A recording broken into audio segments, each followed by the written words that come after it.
नमस्कार, आप देख रहे हैं आरएडी न्यूज़। मैं हूं योगेश चक्रवर्ती। 29 जून को दिल्ली में जेडीयू की राष्ट्रीय कार्यकारिणी की बैठक होनी तय है। कहा जा रहा है कि जेडीयू लोकसभा चुनाव में हुई हार की इस बैठक में समीक्षा करेगी। इसके अलावा सीएम नीतीश जेडीयू के अध्यक्ष पद से इस्तीफा देंगे और जेडीयू के राज्यसभा सांसद संजय झा की राष्ट्रीय अध्यक्ष पद पर ताजपोशी होगी। हमारे साथ वरिष्ठ जर्नलिस्ट संतोष कुमार जी हैं। आइए समझते हैं कि जेडीयू की राष्ट्रीय कार्यकारिणी की दिल्ली में 29 जून को होने जा रही बैठक का असली मायने क्या है। संतोष जी। देखिए, मुख्यमंत्री नीतीश कुमार के बारे में कहा जाता है कि वो क्या निर्णय लेंगे वो कोई नहीं बता सकता।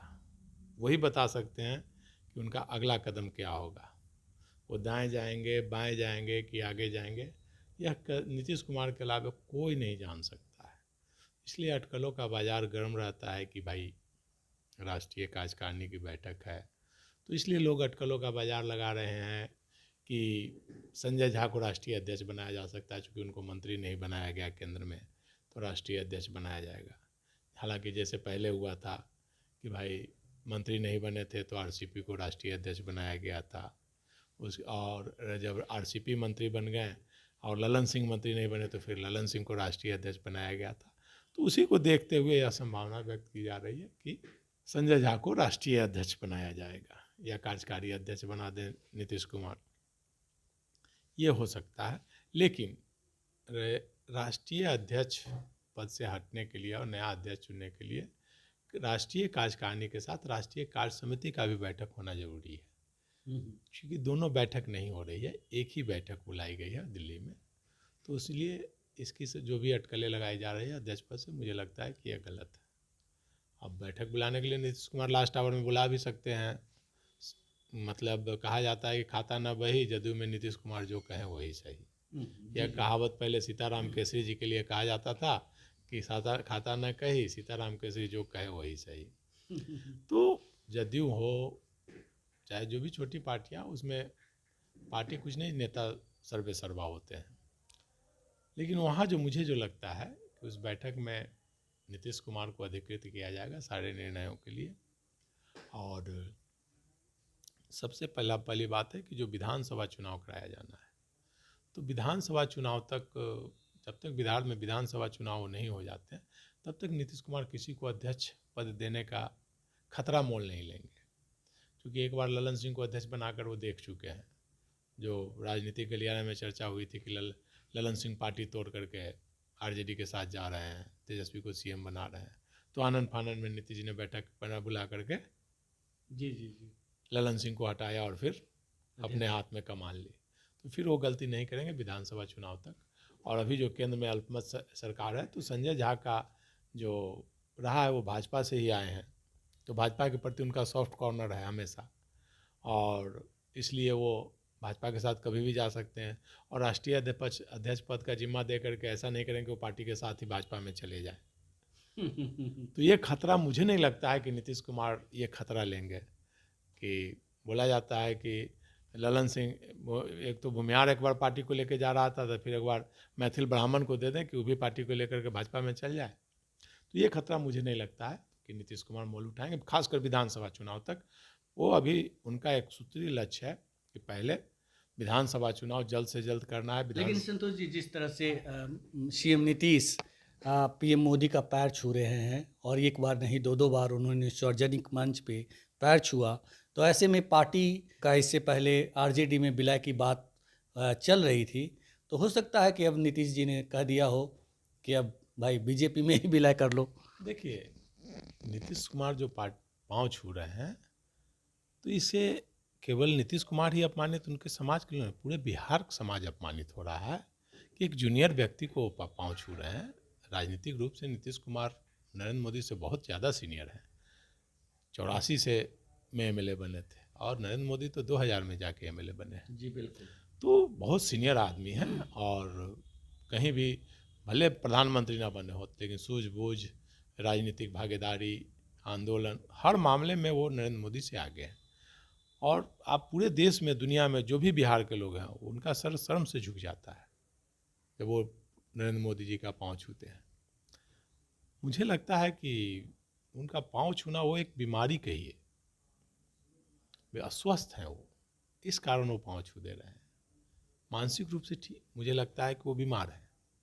लेकिन जो आदमी हर चाल इतनी अच्छी तरह से चल रहा हो, अपना राजनीतिक चाल, और जब पैर छूने की बारी आए तो उसको कैसे बीमारी मान लिया जाए? देखिए, राजनीतिक चाल जैसे बीमारी होता है कोई कोई कि आप 24 घंटे ठीक रहते हैं, कभी कभी बीमारी जो होती है आदमी की हर समय एक समान रहता है, नहीं रहता है।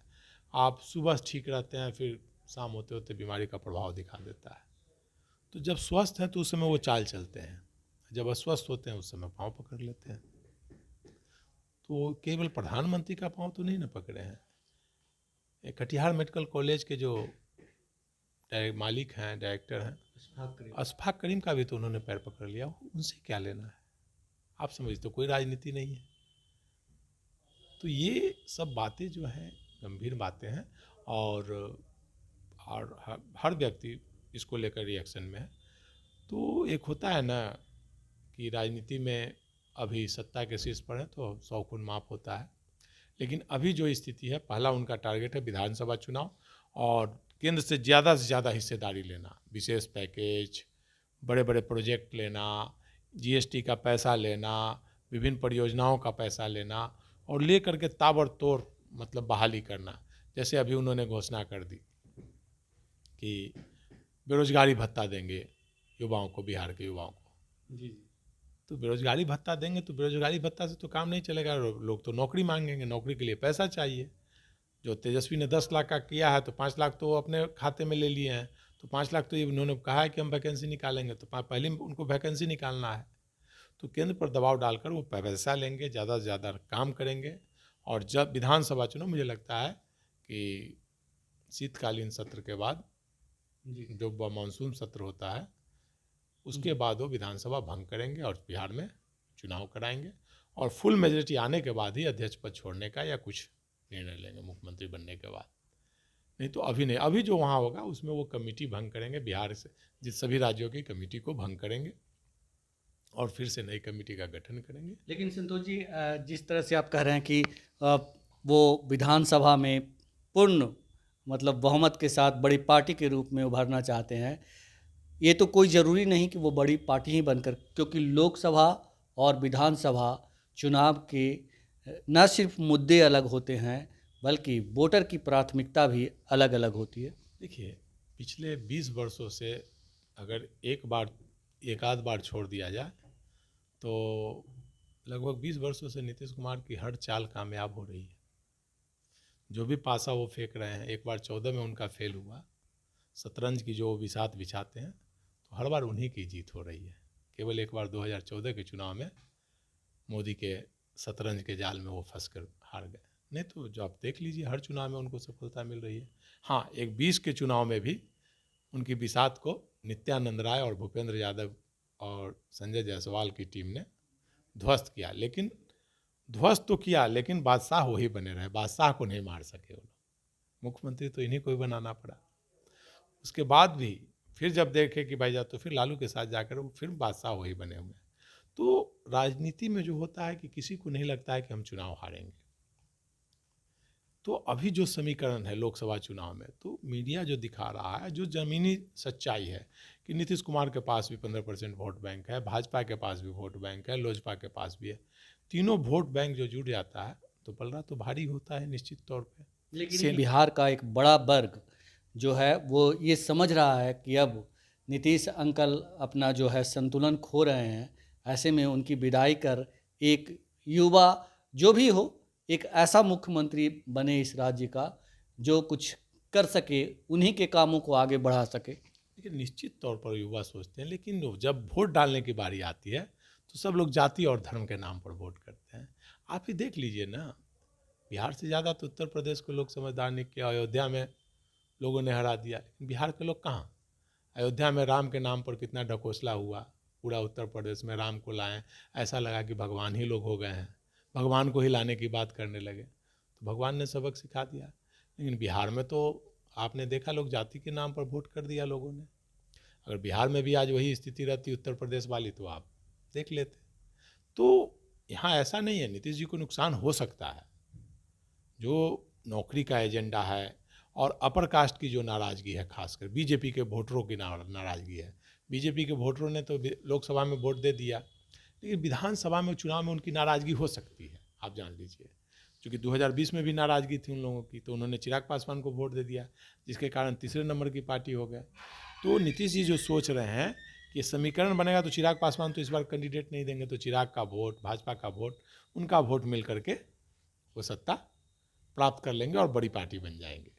लेकिन चुनाव संभावनाओं का खेल है, उस समय कुछ भी हो सकता है। अगर युवा वर्ग नौकरी के एजेंडे पर नाम पर तेजस्वी के साथ चले गए तो तेजस्वी को सफलता मिल जाएगी। अपर कास्ट के वोटर, चाहे पिछड़ी जाति, दलित, जो नौकरी के नाम पर, नौकरी जो जिनको तलाश है, नौकरी, युवा का भविष्य देखेंगे। नीतीश जी की जो गतिविधियां हैं उसको लेकर के, एंटी इनकम्बेंसी, कई कारण है, तो हो सकता है तेजस्वी यादव को सफलता मिल जाए। नहीं तो फिलहाल जो स्थिति है उसमें नीतीश जी की जो सोच है, वो समीकरण देख रहे हैं, उन समीकरण में नीतीश जी का पलड़ा भारी दिख रहा है।